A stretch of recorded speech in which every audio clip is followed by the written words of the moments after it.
याद है रात की कुछ ऐसी हालत हो गई पेट्रोल पंप पे, गाड़ी की भीड़ लग गई, युद्ध शुरू हो गया इसके लिए, साली गाड़ी की लाइन पे लाइन लग गई। तुम देख सकते हो आगे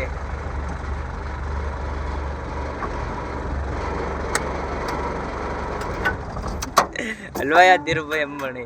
हलवाया पड़कोल में गाड़ी पर किम से कहे सहायक नहीं अपना पूरा साइकिल क्या हो रहा है हां पूछता हूं एक कई लेना मारी करे ए अश्विन बोले छोड़ पूर्ण साइकिल हम डीजे में डीजल पुरवाने के लिए आए थे,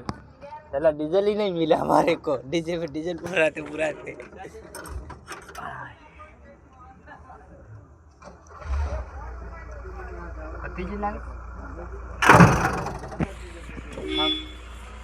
काय थायो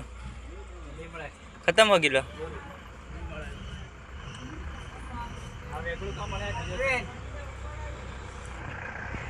तुम देख सकते हो